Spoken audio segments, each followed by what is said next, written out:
Hi, it's Representative John Bradford. Hey, we just finished voting the budget out. First, the budget is an amazing budget. In fact, almost 20% of the Democrats joined the Republicans voting for a budget. That's practically unheard of, so it's a bipartisan budget. That's huge. $51 billion in appropriations and $3 billion in tax cuts and reduction to our general fund. These are huge numbers which really haven't been seen by the state of North Carolina. I want to start with some highlights for home. So let's first start with Mecklenburg County. I was able to bring a district attorney slot that was removed by the Senate back to the table. So that's good news, and we don't really need to be cutting DAs right now. For the town of Huntersville, they had a $12 million funding gap from federal money related to the pandemic. So I was able to go get $12 million to fill that void. That's a huge win for Huntersville, and it's my pleasure to deliver that. The ocular melanoma cancer cluster is still concerning to not only me, but many of you. I was able to get $150,000 for the town of Huntersville to go hire some experts to continue to study that so that we can try to find the root cause of those clusters. For the town of Cornelius, the Kane Center for the Arts is one of the biggest projects we've done in a long time, and in my opinion, one of the most important. I was able to get $2.5 million in funding to help close their final $5 million that they need to get across the finish line. For the town of Davidson, the Davidson community players took it hard with the pandemic, so I was able to get $100,000 for Davidson community players.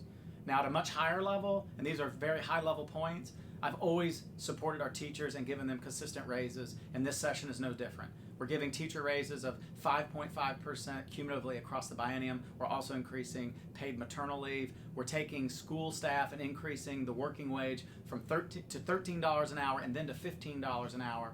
We're also restoring the advanced degree supplement, also known as master's pay, for all teachers. For state employees, we're going to give a 5% raise across the biennium. Community colleges are going to get a 7% raise across the biennium. And we're also taking $50 million and putting it towards innovation waiver slots for individuals with intellectual and developmental disabilities. There's a very long waiting list for these individuals to get some additional help, and this innovation waiver slot expansion will be big.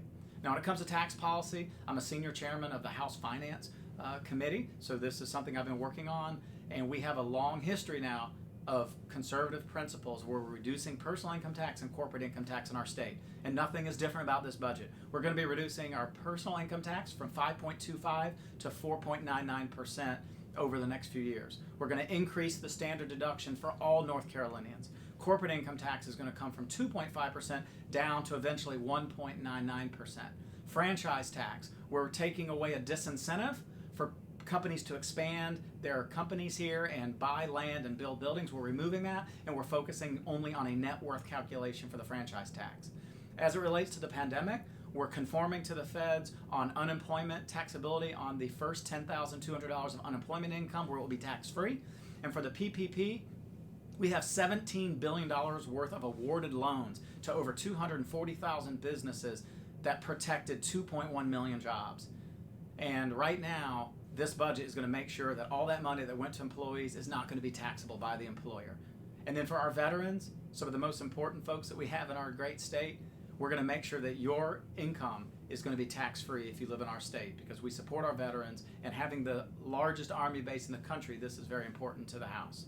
So in summary, I think the House has delivered a great budget. The next steps are the Senate and the House will have to come together and try to find a compromise. And once that happens, then it will go to the governor. And we hope the governor will sign the budget, especially with this type of Democrat support. It'd be hard-pressed why he won't sign the budget. But those will be in the weeks ahead. It's a pleasure to serve you. It's an honor to serve you.